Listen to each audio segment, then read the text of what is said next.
ಪ್ರಮುಖವಾಗಿ Rameswaram ಕೆಫೆಯಲ್ಲಿ bomb blast ವಿಚಾರ ಈಗಾಗಲೇ ಆತ ಕೆಲವೊಂದು ಅಂದರೆ ಬಸ್ಗಳಲ್ಲಿ ಓಡಾಟ ಮಾಡಿದ್ದಾನೆ ಅನ್ನುವಂಥ ಡೀಟೇಲ್ಸ್ ಸದ್ಯಕ್ಕೆ ಸಿಗ್ತಾ ಇದೆ. ಆತ ಬಸ್ನಲ್ಲಿ ಓಡಾಡಿದ್ದಾನೆ. ಎಷ್ಟು ಬಸ್ಗಳು ಓಡಾಡಿದ್ದಾವೆ ಆ ಟೈಮ್ನಲ್ಲಿ ಸಿ ಸಿ ಕ್ಯಾಮ್ರಾದಲ್ಲಿ ಸಿಕ್ಕಂಥ ಆ ಒಂದು ವಿಡಿಯೋ. ಅದಾದಮೇಲೆ ಅವನು ಏನು ಮಾಡ್ತಾನೆ, ಬಾಂಬ್ ಬ್ಲಾಸ್ಟ್ ಆಗುವಂಥ ಸಂದರ್ಭದಲ್ಲಿ ಒಂದು ಸಾಕಷ್ಟು ಬಸ್ಗಳು ಓಡಾಡಿದ್ದಾವೆ. ಈ ಸಂದರ್ಭದಲ್ಲಿ ಅವನು BMTC ಬಸ್ಸನ್ನು ಹತ್ತು ಹೋಗಿದ್ದಾನೆ ಅನ್ನುವಂಥ ಮಾಹಿತಿ ಸದ್ಯಕ್ಕೆ ಸಿಗ್ತಾ ಇದೆ. ಒಟ್ಟು 26 ಬಸ್ಗಳು ಬ್ಲಾಸ್ಟ್ ಸಮಯದಲ್ಲಿ ಓಡಾಡಿವೆ. ಒಂದು ಕ್ಯಾಮರಾದಲ್ಲಿ ಆತ ಹೋಗಿದ್ದು ಸಿಕ್ಕಿದೆ ನೋಡಿ. ಗೃಹ ಸಚಿವ ಡಾಕ್ಟರ್ ಜಿ ಪರಮೇಶ್ವರ್ ಈ ಕುರಿತಾಗಿ ಹೇಳಿಕೆಯನ್ನು ಕೊಟ್ಟಿದ್ದಾರೆ. ಶೀಘ್ರವೇ ಶಂಕಿತನ ಬಂಧನ ಆಗುತ್ತೆ ಅಂತ ಪರಮೇಶ್ವರ್ ಹೇಳಿದ್ದಾರೆ. ಆತ ಮಾಸ್ಕ್, ಕ್ಯಾಪ್, ಗ್ಲಾಸ್ ಎಲ್ಲವನ್ನೂ ಕೂಡ ಹಾಕಿದ್ದಾರೆ. ಆತ ಯಾರು ಅನ್ನೋದ್ರ ಬಗ್ಗೆ ಕ್ಲಾರಿಟಿ ಸಿಕ್ಕಿಲ್ಲ ಅಂತ ಹೇಳಿ ಬೆಂಗಳೂರಿನಲ್ಲಿ ಡಾಕ್ಟರ್ ಜಿ ಪರಮೇಶ್ವರ್ ಹೇಳಿಕೆಯನ್ನು ಕೊಟ್ಟಿದ್ದಾರೆ. ಇದು ಎಕ್ಸ್ಕ್ಲೂಸಿವ್ ಮಾಹಿತಿ ಇದು. ಯಾಕಂತಂದರೆ ಆತ ಓಡಾಡಿರುವಂಥ CCTV ದೃಶ್ಯ ಮಾತ್ರ ಲಭ್ಯವಾಗಿತ್ತು. ಆತ ಯಾವ ರೀತಿ ಇದ್ದ, ಆತ ಹಾಕಿದಂಥ ಬಟ್ಟೆ, ಹಾಕಿದಂಥ ಟೋಪಿ, ಆತ ಇದ್ದಂಥ ರೀತಿ ಅದು ಮಾತ್ರ ಆ CC ಕ್ಯಾಮ್ರಾದಲ್ಲಿ ಗೊತ್ತಾಗಿತ್ತು. ಸೊ ಈ ಸಂದರ್ಭದಲ್ಲಿ ಈಗ ಆತ ಯಾರು ಅನ್ನೋದ್ರ ಬಗ್ಗೆ ಕ್ಲಾರಿಟಿ ಸಿಕ್ಕಿಲ್ಲ ಅಂತ ಹೇಳಿ ಬೆಂಗಳೂರಲ್ಲಿ ಡಾಕ್ಟರ್ ಜಿ ಪರಮೇಶ್ವರ್ ಹೇಳಿಕೆ ಕೊಟ್ಟಿದ್ದಾರೆ. 26 ಬಸ್ಗಳು ಆ ಸಂದರ್ಭದಲ್ಲಿ ಓಡಾಡಿವೆ. ಅದರಲ್ಲಿ ಒಂದು ಬಸ್ನಲ್ಲಿ ಆತ ಹೋಗಿದ್ದಾನೆ ಅನ್ನುವಂಥ ಅದ್ರ CCTV ವಿಡಿಯೋ ಕೂಡ ಸಿಕ್ಕಿದೆ ಅಂತ ಹೇಳಿ ಗೃಹ ಸಚಿವ ಪರಮೇಶ್ವರ್ ಹೇಳಿದ್ದಾರೆ. ಅಲ್ಲಿ ಹೆಚ್ಚು ಕಡಿಮೆ ಒಂದು 40-50 ಕ್ಯಾಮ್ರಾಗಳನ್ನ ಅವರು ಇದು ಮಾಡ್ಕೊಂಡಿದ್ದಾರೆ. ಈಗ ಬಸ್ಗಳು ಉದಾಹರಣೆ ಒಂದು ಬಸ್ಸಲ್ಲಿ ಬಂದಿದೆ ಅಂತ ಮಾಹಿತಿ ಇದೆ. ನಾವು 26 ಬಸ್ಸು ಆ ಟೈಮ್ನಲ್ಲಿ ಹೋಗಿದೆ. ಅವರು ಎಕ್ಸ್ಪ್ಲೋಸಿವ್ ಆಯ್ತಲ್ಲ, ಎಕ್ಸ್ಪ್ಲೋಡ್ ಆದಾಗ ಆ ಟೈಮು 26 ಬಸ್ ಹೋಗಿದೆ. ಆ 26 ಬಸ್ಸು ನಾವು ನೋಡಿದ್ದೇವೆ. 26 ಬಸ್ಸಿನ ಕ್ಯಾಮ್ರಾನೂ ಕೂಡ ಈಗಾಗಲೇ ನಾವು ನೋಡಿದ್ದೇವೆ. ಅದರಲ್ಲಿ ಒಂದು ಯಾವುದು ಅವನು ಹೋಗಿದ್ದು ಕೂಡ ಸಿಕ್ಕಿದೆ. ಅವನು ಬಂದಿದ್ದು ಬಸ್ಸು ಅದರಲ್ಲಿ ಕೂಡ ಅವನು ಕ್ಯಾಪ್ ಹಾಕ್ಕೊಂಡಿದ್ದಾನೆ, ಗ್ಲಾಸ್ ಹಾಕ್ಕೊಂಡಿದ್ದಾನೆ, ಇದನ್ನು ಏನದು ಮಾಸ್ಕ್ ಹಾಕ್ಕೊಂಡಿದ್ದಾನೆ. ಅಲ್ಲೂ ಕೂಡ ಅಷ್ಟು ಕ್ಲಾರಿಟಿ ಆಗ್ತಿಲ್ಲ. ಸೊ ಅದರಿಂದ ಈಗ ನಾವು ಅನೇಕ ಟೆಕ್ನಿಕಲ್ ಡೀಟೇಲ್ಸ್ನ ನಾನು ಡಿಸ್ಕ್ಲೋಸ್ ಮಾಡೋದಕ್ಕೂ ಆಗೋದಿಲ್ಲ ಸಾರ್ವಜನಿಕವಾಗಿ.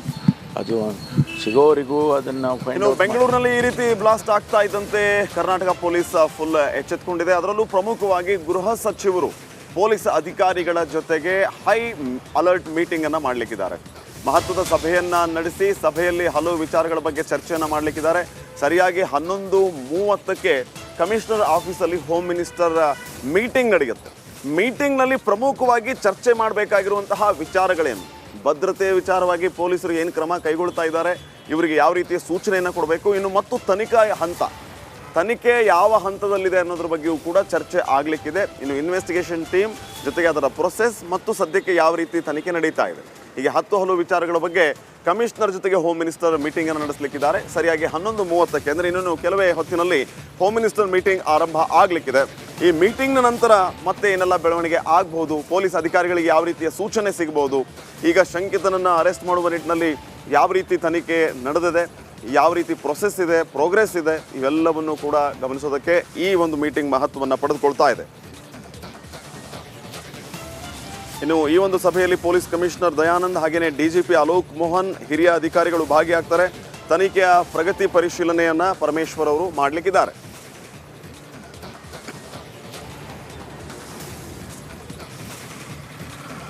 ಈ ಬಗ್ಗೆ ಇನ್ನಷ್ಟು ಮಾಹಿತಿಯನ್ನು ನೀಡ್ತಾರೆ ಪ್ರತಿನಿಧಿ ನಾಗರಾಜ್. ಈಗ ನೇರ ಸಂಪರ್ಕದಲ್ಲಿ ಜಾಯ್ನ್ ಆಗ್ತಿದ್ದಾರೆ. ನಾಗರಾಜ್, ಹೋಮ್ ಮಿನಿಸ್ಟರ್ ಮೀಟಿಂಗ್ನಿಂದ ನಾವೆಲ್ಲ ಏನು ನಿರೀಕ್ಷೆ ಮಾಡಬಹುದು?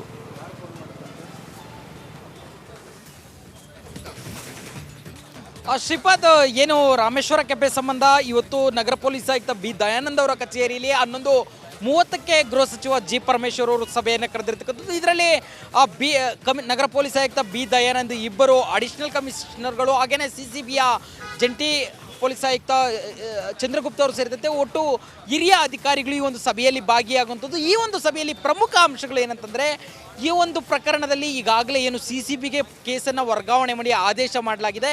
ಇದರಲ್ಲಿ ಪೊಲೀಸರ ತನಿಖೆ ಪ್ರಗತಿ ಎಲ್ಲಿವರೆಗೆ ಬಂತು, ಕೇವಲ ನೀವೇ ಈ ಒಂದು ತನಿಖೆಯನ್ನು ಮಾಡಲಿಕ್ಕೆ ಸಮರ್ಥ ಇದೆ ಅನಿಸುತ್ತಾ ಇದೆಯಾ, ಅಥವಾ ನಿಮ್ಮ ಒಪಿನಿಯನ್ ಏನು, ಇದರಲ್ಲಿ ರಾಷ್ಟ್ರೀಯ ತನಿಖಾ ಸಂಸ್ಥೆಗಳನ್ನು ಇನ್ವಾಲ್ವ್ ಮಾಡ್ಕೊಳ್ಬೇಕಾ, ಇದರ ಬಗ್ಗೆ ಚರ್ಚೆ ಆಗೋ ಸಾಧ್ಯತೆ ಇರತಕ್ಕಂಥದ್ದು. ಯಾಕಂತಂದರೆ ಸಾಕಷ್ಟು ಟೆರರಿಸ್ಟ್ ಕೇಸ್ಗಳು NIA ತನಿಖೆ ಮಾಡುವ ಸಾಧ್ಯತೆ, ಅಥವಾ NIAಗೆ ಖುದ್ದು ಸರ್ಕಾರದಿಂದಲೇ NIAಗೆ ವಹಿಸುವ ಸಾಧ್ಯತೆ ಇರತಕ್ಕಂಥದ್ದು. ಈ ನಿಟ್ಟಿನಲ್ಲಿ ಪೊಲೀಸರು, ಸ್ಥಳೀಯ ಪೊಲೀಸರು, ಯಾಕಂತಂದರೆ ಹಿಂದೆ ಚಿನ್ನಸ್ವಾಮಿ ಸ್ಟೇಡಿಯಂ ಬ್ಲಾಸ್ಟ್ ಇರ್ಬೋದು, ಅಥವಾ ಅದಕ್ಕೂ ಮೊದಲು 2008ರಲ್ಲಿ ನಡೆದಂಥ ಸೀರಿಯಲ್ ಬ್ಲಾಸ್ಟ್ಗಳಿರ್ಬೋದು, ಇದರಲ್ಲಿ CCB ಪೊಲೀಸರು ಆರೋಪಿಗಳನ್ನು ಬಂಧಿಸಿ ಅವರಿಗೆ ಶಿಕ್ಷೆಯನ್ನು ಕೊಡಿಸುವಲ್ಲಿ ಯಶಸ್ವಿಯಾಗಿದ್ದಾರೆ. ಅದೇ ನಿಟ್ಟಿನಲ್ಲಿ ಈ ಒಂದು ಕೇಸ್ನಲ್ಲೂ ನಮ್ಮ CCB ಪೊಲೀಸರು ಕಾನ್ಫಿಡೆಂಟ್ ಆಗಿ ಇದ್ದಾರಾ ಅನ್ನೋದನ್ನ ಈ ಒಂದು ಸಭೆಯಲ್ಲಿ ಪರಮೇಶ್ವರ್ ಅವರು ಪರಿಶೀಲನೆ ನಡೆಸುವಂಥದ್ದು. ಜೊತೆಗೆ ಈ ರೀತಿಯ ಘಟನೆಗಳಾಗದಂತೆ ನಗರದಲ್ಲಿ ಯಾವ ಕ್ರಮಗಳನ್ನು ಪೊಲೀಸ್ ಇಲಾಖೆ ತೆಗೆದುಕೊಳ್ಬೋದು, ಗೃಹ ಇಲಾಖೆ ಯಾವ ಕ್ರಮಗಳಿಗೆ ಮುಂದಾಗ್ಬೋದು, ಯಾಕೆ ಈ ಒಂದು ಘಟನೆ ಆಯಿತು, ಯಾಕಂತಂದರೆ ರಾಜ್ಯದ ಪೊಲೀಸ್ ಇಲಾಖೆಯನ್ನು ದೇಶದಲ್ಲೇ 2ನೇ ಅತ್ಯುತ್ತಮ ಪೊಲೀಸ್ ಇಲಾಖೆ ಅನ್ನೋ ಒಂದು ಹೆಸರಿದೆ. ಇಷ್ಟಿದ್ದಾಗ್ಯೂ ಅದರಲ್ಲೂ IT BT ಹಬ್ ಅನ್ಸ್ಕೊಂಡಿರ್ತಕ್ಕಂಥ ಕುಂದಲಹಳ್ಳಿಯಲ್ಲಿ ಬಾಂಬ್ ಬ್ಲಾಸ್ಟ್ ಆಗಿದ್ದು ಯಾಕೆ? ಕಳೆದ 2 ವರ್ಷದಿಂದ 20ಕ್ಕೂ ಹೆಚ್ಚು ಜನ ಶಂಕಿತರು ಅರೆಸ್ಟ್ ಆಗ್ತಾರೆ. ಮತ್ತು ಒಂದಷ್ಟು ಶಾಲಾ ಕಾಲೇಜುಗಳಿಗೆ ಜೊತೆಗೆ ಮ್ಯೂಸಿಯಂಗಳಿಗೆ ಹುಸಿ ಬಾಂಬ್ ಬೆದರಿಕೆ ಮೇಲೆ ಬರುತ್ತೆ. ಹೀಗೆ ಈ ರೀತಿಯೆಲ್ಲ ಘಟನೆಗಳು ಆಗ್ತಾ ಇದ್ದಾಗಲೂ ಪೊಲೀಸ್ ಇಲಾಖೆ ಎಚ್ಚೆತ್ಕೊಂಡಿರಲಿಲ್ಲ. ಈ ಎಲ್ಲದರ ಬಗ್ಗೆ ಪೊಲೀಸರನ್ನು ಇವತ್ತು ಗೃಹ ಸಚಿವರು ಪ್ರಶ್ನೆ ಮಾಡುವಂಥದ್ದು. ಸದ್ಯಕ್ಕೆ ಈ ಒಂದು ಸಭೆ ಇನ್ನೇನು ಕೆಲವೊತ್ತಲ್ಲಿ ಆರಂಭ ಆಗಲಿದ್ದು, ಸಭೆಯಲ್ಲಿ ಹಿರಿಯ ಅಧಿಕಾರಿಗಳು ಮತ್ತು ಗೃಹ ಸಚಿವರು ಸಭೆಯಲ್ಲಿ ಯಾವ ರೀತಿಯ ಮುಂದೆ ತನಿಖೆಯನ್ನು ತೆಗೆದುಕೊಂಡು ಹೋಗಬೇಕು ಅನ್ನೋದ್ರ ಬಗ್ಗೆ ತೀರ್ಮಾನ ಮಾಡುವಂಥದ್ದು. ಶ್ರೀಪಾದ್.